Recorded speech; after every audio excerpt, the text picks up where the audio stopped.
Ya, dan kita adalah ranting-rantingnya atau cabang-cabangnya. Oke, kita lihat di ayat kuncinya sebenarnya di dalam ayat yang ketiga. Itu ya, Yohanes 15 ayat yang ketiga dikatakan kamu memang sudah bersih karena firman yang telah kukatakan kepadamu. Jadi di dalam hidup Kristen kita, ya Yesus pun mengajarkan, para rasul juga mengajarkan bahwa firman Allah itu yang sanggup di situ membersihkan, ya dengan kata lain kuasa firman yang mengubahkan hidup kita, ya hidup orang percaya. Jadi sekali lagi kekristenan itu ya bukan sekedar pengetahuan, bukan sekedar agama sebenarnya. Tapi kekristenan itu adalah pengalaman. Nah, mengalami apa? Mengalami kuasa Tuhan, mengalami kuasa firman yang mengubahkan hidup kita. Ya benar kan? Jadi kalau tujuan agama secara umum saja supaya pengikutnya itu bisa berubah lebih baik. Betul ya saudara ya? Lebih baik, lebih saleh istilahnya. Lebih takut akan Tuhan gitu ya saudara. Nah tapi menurut firman Tuhan bukan sekedar itu sebenarnya. Tapi boleh mengubahkan hidup yang seperti apa saudara. Ya jadi kesalehan yang seperti apa, kerohanian yang seperti apa. Nah Pak Bambang sudah sampaikan itu tentang pertumbuhan kerohanian ya saudara. Itu yang apa istilahnya jadi penekanan. Ya, saya ingat ketika ngobrol dengan Pak Sarif itu ketika melihat Roma pasal 8, nah nanti kita sampai ke sana pelajaran di kitab Roma itu enggak ya pilihannya hanya dua, hidup menurut roh apa hidup menurut daging. Nah, hidup dipimpin roh sebagai anak-anak Allah atau hidup menurut keinginan daging, memuaskan keinginan daging. Sudah, pilih salah satu saja, saudara. Nah, itu tidak boleh di tengah-tengah ya, saudara. Memang harus pilih salah satu. Nah, itu kekristenan. Yang tadi saya maksud bukan sekedar agama, ya, tapi benar-benar kuasa Tuhan, kuasa firman yang mengubahkan. Jadi ketika firman itu yang membersihkan, nah akhirnya kita memilih, kita sadar status sebagai anak Allah, ya kita pasti dipimpin oleh roh Allah. Dan kalau sudah dipimpin oleh roh Allah, tidak mengikuti keinginan daging.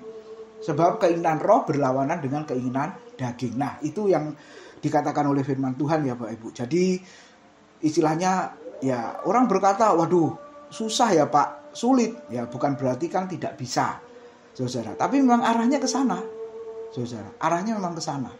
Ya, menurut pimpinan roh atau menurut kedagingan. Kristus apa dunia? Allah atau berhala? Pilih salah satu. Oke, apalagi kita baca sepanjang firman Tuhan, ya ini ya, lambang atau simbol tentang firman Tuhan itu banyak sekali, saudara. Ya, Yakobus 1 ayat 3 sebagai cermin. Kita semua bercermin ya, habis mandi bercermin. Bangun tidur pun juga bercermin, saudara. Ya, untuk melihat keadaan wajah kita itu bagaimana. Nah, sama ketika kita membaca, merenungkan, mempelajari firman, sebenarnya kita juga pengen tahu keadaan kita ini bagaimana sebenarnya. Apakah ada kotoran di pipi kita, di wajah kita, noda, saudara, yang itu mengganggu wajah kita jadi jelek karena kotoran itu. Nah, itu fungsi dari firman yang membersihkan tadi. Sebagai palu gambarannya, Yeremia 23:29 yang menghancurkan bukit batu yang keras, ya, menghancurkan dosa atau hati yang sangat keras. Nah, itu firman. Sehingga boleh menjadi hati yang lemah lembut, hati yang taat. Seperti api yang memurnikan, yang membakar, ya, saudara. Ya, kekotoran, kenajisan dalam hidup kita. Nah, ketika kita diperhadapkan dengan firman, kita sadar, kita kotor, kita najis, kita salah. Ayo kembali. Lalu firman Tuhan bagaikan benih itu ya. Di dalam proses kelahiran baru, sebelum lahir kan mesti ada benih dulu. Jadi karya firman dan Roh Kudus itu yang menanamkan kehidupan baru di dalam manusia lama kita, manusia yang berdosa itu. Lalu firman Tuhan sebagai pelita. Mazmur 119:105 ya. Firman-Mu itu bagaikan pelita ya, dan suluh bagi jalanku. Pelita yang menerangi jalan kita yang mudah tersesat, yang mudah terjatuh. Bapak Ibu Saudara, kita perlu firman. Lalu gambarannya firman sebagai susu, 1 Petrus 2:2. Nah, kalau kita menjadi orang Kristen yang baru lahir, ya istilahnya Kristen bayi, saudara-saudara, seperti seorang bayi kan perlu air susu ya, supaya olehnya bertumbuh, di situ dikatakan. Jadi kalau kita menjadi orang Kristen, mengaku sudah lahir baru tapi nggak suka firman, ya sebenarnya dipertanyakan, saudara. Lalu seperti madu, Mazmur 119 ayat 10 ya, yang manis itu ya, saudara. Roti, ya makanan. Manusia hidup bukan dari roti saja, tapi dari setiap firman yang keluar dari mulut Allah. Nah, itu kebutuhan roh kita. Kalau kebutuhan fisik, jasmani saja kita perhatikan, bahkan kita sudah punya jadwal kuliner di mana, Bapak Ibu ya, makan apa, itu secara fisik ya. Nah, harusnya secara rohani juga kita memikirkan lebih dari itu. Ya, kita perlu firman sebagai makanan rohani kita. Supaya apa? Tidak kelaparan. Ya, saudara. Nah, itu. Lalu makanan keras. Ibrani 5, 11-14. Makanan keras tentunya untuk orang yang sudah dewasa. Ya, kalau kita bertumbuh menuju kepada kedewasaan penuh, ya tentunya makanan keras ya, firman yang benar-benar membuat kita merenung, memikirkan Tuhan dan karyanya. Ya, istilahnya kita masuk di dalam pengajaran firman itu. Ya, jadi bukan sekedar praktis Bapak Ibu Saudara, tapi memang benar-benar kita dibawa kepada pemahaman ya yang lebih lagi. Hujan dan salju Yesaya 55 ayat 10. Nah, itu untuk menggambarkan apa? Kesegaran ya di tengah bumi yang panas ini, ya Tuhan mengirimkan hujan firman. Bagaikan magnet Yeskiel 37, menyatukan tulang-tulang yang kering. Nah, itu simbolik gambaran dari orang Israel di pembuangan yang tanpa harapan, Bapak Ibu Saudara, seperti tulang yang kering tadi. Kalau kita baca pasal 37 kitab Yeskiel, kita mendapati ketika firman disampaikan, ya, khotbah disampaikan oleh Yeskiel, maka tulang-tulang itu mencari pasangannya masing-masing ya, tulang kering yang berserakan itu mencari pasangannya masing-masing. Kemudian bersatu, tumbuh daging, urat dan lain sebagainya. Lalu kulit yang menutup, kemudian roh Allah dipanggil, kemudian diembusi, maka tulang-tulang yang kering tadi hidup menjadi pahlawan yang gagah perkasa. Nah, jadi kuasa firman dan roh itu yang membangkitkan semangat ya, Bapak Ibu ya, semangat.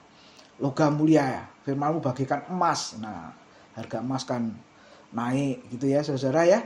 Kita pengen emas, ya mau nabung apa, investasi apa, Dewan berkata emas saja, emas antam ya, emas batangan dan lain sebagainya. Nah, firman Tuhan juga digambarkan seperti emas itu. Kita memperlakukan emas dengan hati-hati, luar biasa gitu ya, saudara. Apalagi terhadap firman, seharusnya begitu. Lalu bagaikan air, Yohanes 17 ayat 17 ya, yang menguduskan, menyucikan, membersihkan. Tadi ayat 3 Yohanes 15, kamu sudah bersih karena firman yang telah kukatakan kepadamu. Nah, harusnya firman Tuhan setiap saat, setiap waktu yang kita dengar itu ya terus membersihkan, ya mengoreksi kita. Kedapatan tidak benar, kita berubah, kita kembali ya, saudara. Lalu firman itu bagaikan penasehat, ya 119 itu lengkap tentang firman, Mazmur, Bapak Ibu. Paku, ya mutiara, ya sampai dikatakan jangan membuang mutiaramu kepada babi ya, saudara. Karena sia-sia. Firman itu sangat berharga, bagaikan mutiara ya, saudara. Bintang timur yang menerangi, 2 Petrus 1:19. Perisai, Amsal 30 ayat 5. Kalau di Efesus pasal 6 itu firman bagaikan pedang, senjata, Bapak Ibu. Ya, untuk melawan godaan, ya panah api dari si jahat, kata firman Tuhan. Ibrani 4 ayat 12 bagaikan pedang bermata dua. Nah, jadi lengkap. Kalau kita belajar lambang-lambang atau simbol dari firman, itu langsung terkait dengan kehidupan Kristen kita, kehidupan rohani kita. Nah, sekarang pertanyaannya, bagaimana kita memperlakukan firman itu, saudara. Nah, bersyukur kita setiap hari Rabu bisa bertemu, kita belajar firman. Wah, ini satu hal yang luar biasa ya, saudara. Nah, kita boleh terus tingkatkan. Nah, kesimpulannya di Yohanes 15 ayat 1 sampai 8 ada kata yang menarik. Biasanya judul khotbahnya di dalam Yesus. Tapi di sini kita ketemu ayat di dalam ayat yang ke-5, kalau saudara baca Yohanes 15 ayat 5, akulah pokok anggur dan kamulah ranting-rantingnya, barang siapa tinggal di dalam aku dan aku di dalam dia, ia berbuah banyak, sebab di luar aku kamu tidak dapat berbuat apa-apa. Di luar aku, di luar Yesus. Ya, ada beberapa hal di situ. Di luar Yesus ternyata tidak berbuah. Itu ayat 4b dikatakan, sama seperti ranting tidak dapat berbuah dari dirinya sendiri kalau ia tidak tinggal pada pokok anggur, demikian juga kamu tidak berbuah jikalau kamu tidak tinggal di dalam aku. Jadi kalau tidak tinggal di dalam Yesus, atau dengan kata lain di luar Yesus, saudara tidak berbuah, di situ dikatakan. Bahasa lainnya mandul. Ya, masih ingat perumpamaan dan kisah nyata yang dilakukan oleh Yesus ya, Markus 11 ayat 12 sampai 14. Di situ Yesus mengutuk pohon ara yang tidak berbuah. Ya, daunnya banyak, tapi satu pun nggak ada. Waktu itu Yesus dengan muridnya lapar, ingin makan, dilihat pohon ara buahnya banyak, tapi satu pun nggak ada. Padahal kalau kita belajar, saudara, daun muncul, buah, kuntum bunga, lalu nanti jadi buah, itu akan muncul juga. Nah, itu tentang pohon ara. Tapi ini aneh. Ya, sampai Tuhan Yesus mengutuk dan berkata, jangan kamu makan buah dari pohon ini selama-lamanya. Dan kita berkata seketika itu juga pohon itu kering sampai ke akarnya. Jadi saudara, kalau tidak berbuah atau mandul, maka terkutuklah kata Tuhan. Kenapa? Karena di luar Yesus. Gitu ya. Jadi orang Kristen, ya ini bicara orang Kristen sebenarnya, saudara. Ada dua, yang tinggal di dalam Yesus atau yang tinggal di luar Yesus. Nah, seperti apa? Nanti kita akan lihat. Nah, maksudnya apa di sini tidak berbuah atau mandul? Ketika berlimpah daun keagamaan, tetapi mandul dalam buah kebenaran. Nah, ini kan Yesus sedang mengkritisi orang Farisi ahli Taurat, bahwa agama itu ya sebagai apa saudara ya? Rutinitas, legalitas. Makanya muncullah konsep agama. Di situ konsep agama itu kalau melakukan ya saudara, supaya Tuhan berkenan, melakukan kesalehan ini, melakukan kebaikan ini, supaya apa istilahnya, aku ditimbang gitu ya, yang baik mungkin akan lebih dibanding yang tidak baik, ya kan gitu ya saudara, pernah dengar nggak? Jadi untuk mengimbangi, nah orang Farisi juga begitu, ahli Taurat juga begitu kan, perbuatan baikku untuk mengimbangi perbuatan jahatku. Jadi melakukan segala sesuatu termasuk di dalamnya ritual keagamaan ya supaya Tuhan berkenan, supaya Tuhan mengampuni ya, supaya hidupnya begini-begini. Nah, itu konsep agama, saudara. Nah, ternyata kita lihat itu kehidupan di luar Yesus. Kalau di dalam Yesus itu bukan konsep agama tapi konsep Injil. Jadi kita melakukan segala sesuatu karena Tuhan. Nah, beda ya. Sudah menebus hidup kita, sudah mengampuni dosa kita, karena dia rela mati di atas kayu salib. Jadi kita bersyukur. Kenapa saudara? Ya karena Tuhan sudah berbuat segala sesuatu untuk kita. Kita melakukan ibadah, kesalehan, ya karena Tuhan begitu baik kepada kita. Memberikan persembahan bukan supaya diberkati lebih banyak, ya karena Tuhan sudah memberi hidupnya. Jadi uang seberapa besar pun bila dibanding dengan nyawa Kristus, ya nggak ada artinya, saudara. Nah, itu konsep Injil. Beda ya, saudara. Jadi kalau di luar Yesus, itu konsep agama. Ya, dan di mata Tuhan itu sebenarnya mandul, tidak berbuah, saudara-saudara. Apalagi orang Farisi, ahli Taurat yang ditegur Yesus itu melakukan keagamaan supaya dilihat orang. Betul, saudara ya? Supaya dilihat orang.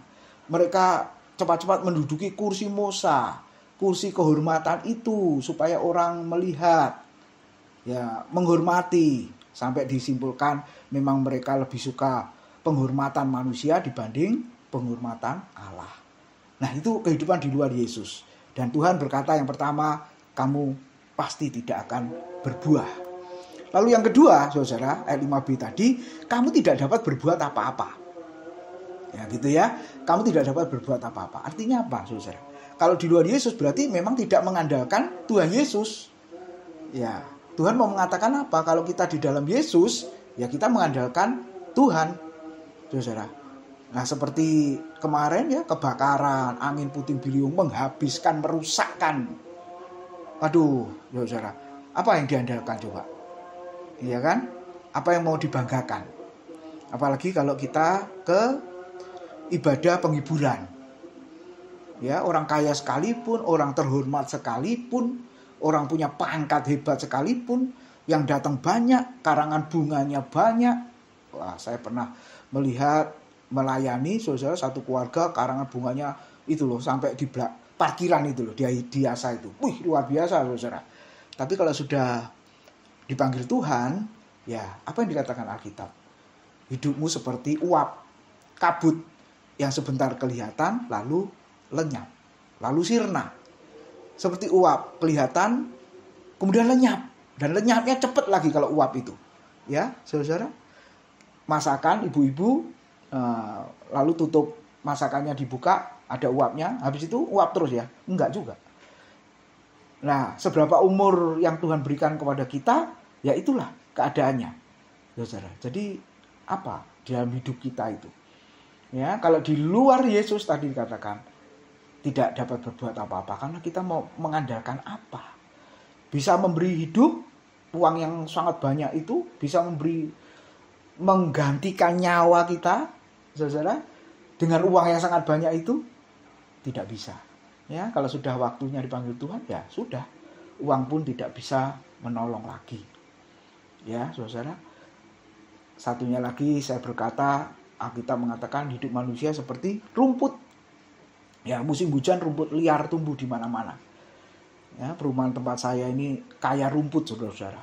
Itu ya. Nanti kalau musim panas ya kering.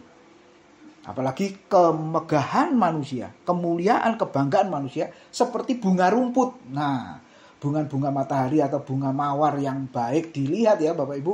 Tapi bunga rumput itu indahnya apa sih? Nggak ada indahnya. Saudara, sebentar segar langsung juga dipetik layu. Kena sinar matahari pun juga layu jadi jelek.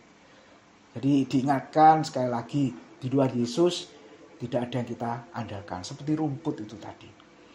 Lalu berikutnya, di luar aku kamu dibuang keluar. Ayat 6. Barang siapa tidak tinggal di dalam aku, ia dibuang keluar seperti ranting dan menjadi kering. Kemudian dikumpulkan orang dan dicampakkan ke dalam api lalu dibakar.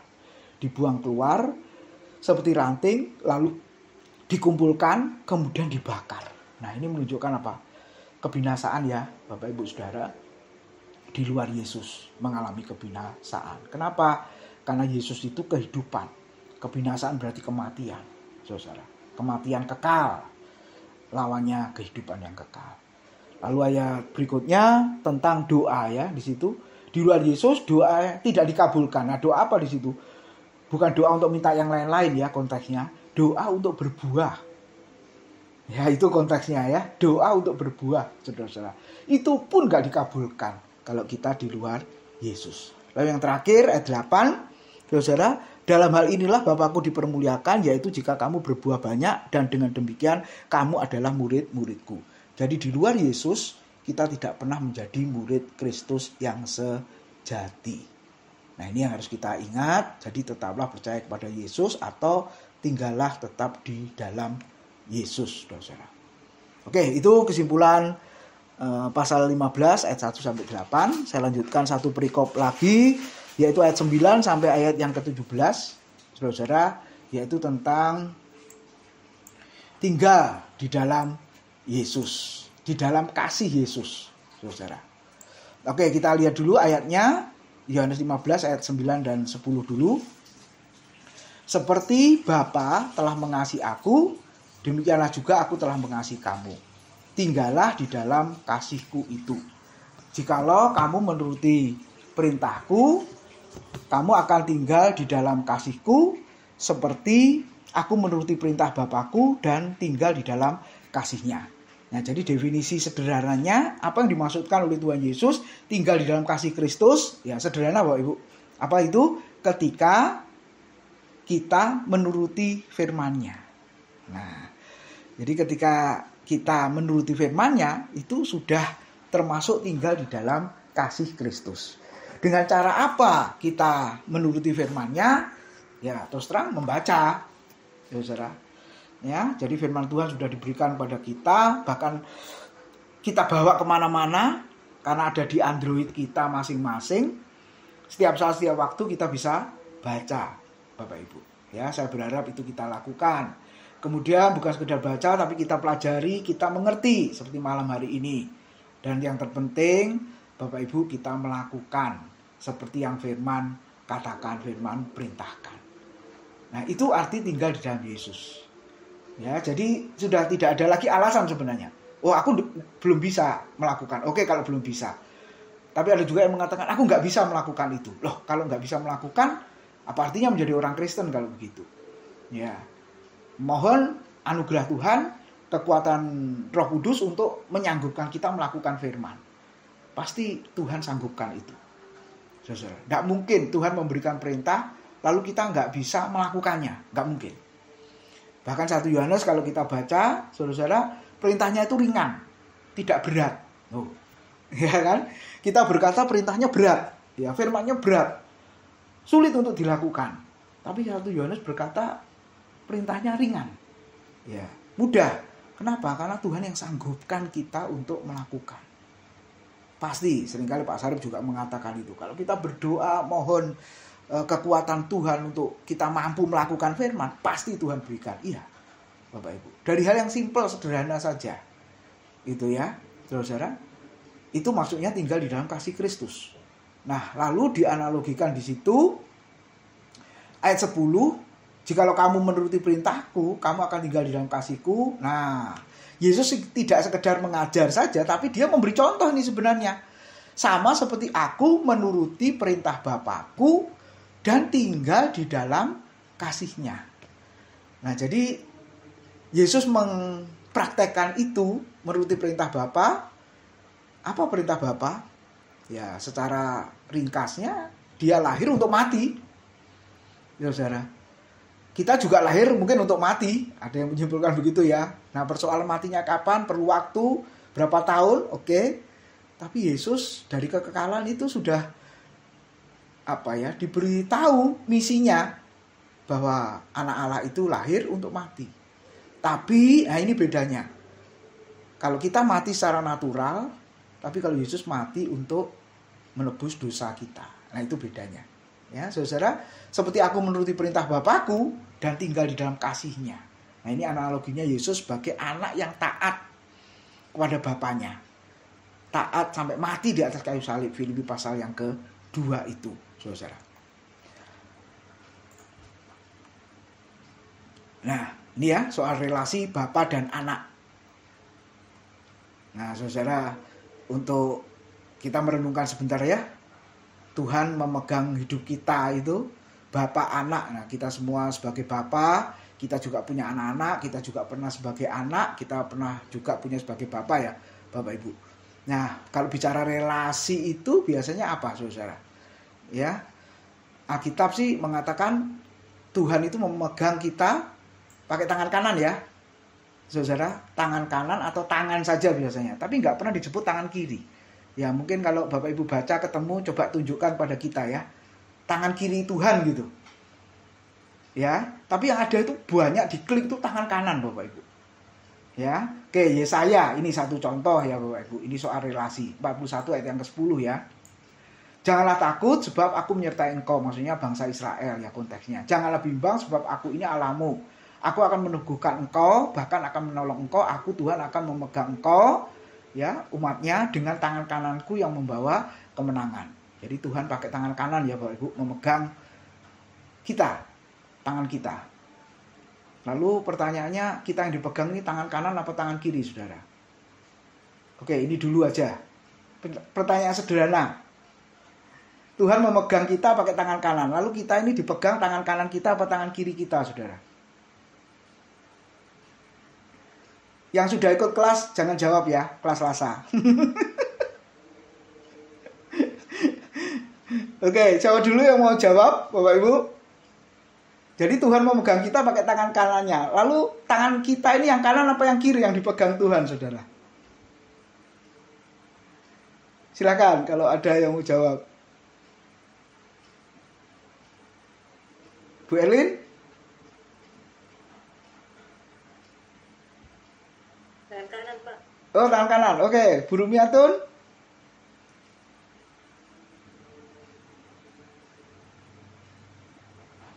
Pak Jimmy, Pak Andreas, Pak Eri, Pak Edwin? Sementara belum Pak Tim, terima kasih Pak. Oh, belum ya? Iya Pak, masih.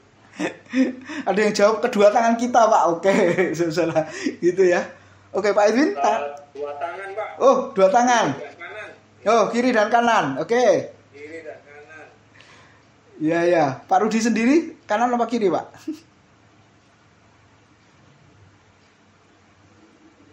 Oh. Ya, jadi Bapak Ibu lihat ya, ternyata yang dipegang itu ya tangan kanan loh. Coba, ya ini tangan kanan simbol dari kekuatan, kekuasaan ya, otoritas perlindungan. Jadi kalau ini dihubungkan dengan Tuhan, saudara, kekuatan, kebijaksanaan dan kemampuan Tuhan untuk bertindak dan memelihara umatnya. Ya, oke, itu tangan kanannya Tuhan. Nah ternyata tangan kanan juga loh. Ya, Yesaya 41 ayat 13 itu ayat di bawahnya, sebab aku ini Tuhan Allahmu memegang tangan kananmu, bukan tangan kirimu, saudara. Dan berkata kepadamu, janganlah takut, akulah yang menolong engkau. Jadi Tuhan memegang pakai tangan kanannya, lalu tangan kanan kita juga yang dipegang. Bisa membayangkan, saudara, tangan kanan memegang tangan kanan, gimana ceritanya? Kalau tangan memegang tangan kiri, gampang ya Bapak Ibu, sama seperti kita menggandeng tangan anak kita atau istri kita pakai tangan kanan, lalu tangan anak atau istri tangan kiri, betul. Tapi ini Tuhan mengatakan tangan kanannya memegang tangan kanan kita juga. Ya, gambarannya seperti apa? Nah, ini saya bongkar ketemu foto lama saya ini loh, saudara. Ya, ini tahun 2009. Anak saya nomor 2 ini Gracia masih umur 3 tahun waktu itu. Nangisan Bapak Ibu. Jadi tinggal sekolah itu ya saya antar playgroup waktu itu nangis. Gitu ya. Saudara, kenapa nangis? Takut. Loh, kan ada bu guru, ada teman-teman, dia takut. Nah, habis itu saya gendong sebentar dengan posisi begitu ya, saudara ya. Itu tenang. Ya, mungkin Bapak Ibu punya anak kecil dulu, cucu ya, mungkin sama lah begitu. Jadi itu kan tangan kanan kena tangan kanannya ya Bapak Ibu. Nah sama seperti Yesus di gambar sebelah itu, ya dia gendong, tangan kanannya kena tangan kanan anak yang digendong itu. Memeluk ya saudara. Jadi ketika Tuhan Allah memegang tangan kanan kita dengan tangan kanannya, sebenarnya dia memeluk kita. Dan kita yang dipeluk bagaikan seorang anak yang tentunya merasa aman, ya merasa tenang. Saudara, akhirnya nggak takut lagi dan akhirnya nangisnya berhenti. Ya saya masih ingat itu. Nah itu perhatian Tuhan kepada kita. Ini soal relasi. Nah nanti kita ceritakan ya Bapak Ibu bagaimana kita mengalami kebaikan Tuhan dan keindahan Tuhan yang seperti itu dalam hidup pelayanan pekerjaan kita. Oke. Nah lalu makna yang kedua yaitu seperti suami istri ya Bapak Ibu. Nah ternyata tangan kanan memegang tangan kanan ya posisinya di belakang nih sang suami. Ya artinya apa? Support ya, mendukung istrinya. Ya di belakang untuk mendorong ya untuk lebih maju lagi. Ya Tuhan juga begitu ya, mensupport kita, mendorong kita, membantu kita. Saudara, dan berikutnya nah ini ya, saudara, memeluk seperti itu gambarannya. Kalau kita lihat di mall orang sepasang laki perempuan sedang jalan begitu ya pasti suami dan istrinya. Kalau suami orang lain, istri orang lain kok saya pikir ketakutan nanti. Takut ada yang foto diviralkan gitu ya Bapak Ibu ya. Ini bukan pasangan suami istri ya, pasti masalah. Nah kalau kita lihat analoginya yang Tuhan katakan tadi, jangan takut, aku pegang engkau, tangan kananmu yang kupegang dengan tangan kananku. Artinya seperti suami melindungi istrinya ya, menjaga istrinya. Dan pasti sang istri merasakan keamanan dan ketenangan karena hatinya dekat. Ya saudara, nah itu yang dilakukan Tuhan pada kita. Jadi itu gambaran dari tinggal di dalam kasihku tadi kata Tuhan. Saudara. Oke, kemudian kita lihat, nah ini bagian terakhir setelah itu kita diskusi ya, ada satu kata sukacita di situ. Ya, sukacita Kristus ayat 11 Yohanes 15. Semuanya itu kukatakan kepadamu, supaya sukacitaku ada di dalam kamu dan sukacitaku menjadi penuh. Nah, sukacita Kristus yang bagaimana? Nah, tentunya tadi saya sudah katakan, sukacita dalam mengikut dan melayani Tuhan. Oke, slide sampai di sini dulu. Silakan berbagi, saya kembalikan ke Pak Rudi ya. Berbagi pengalaman sukacita Kristus, mengalami kebaikan dan keindahan Kristus itu.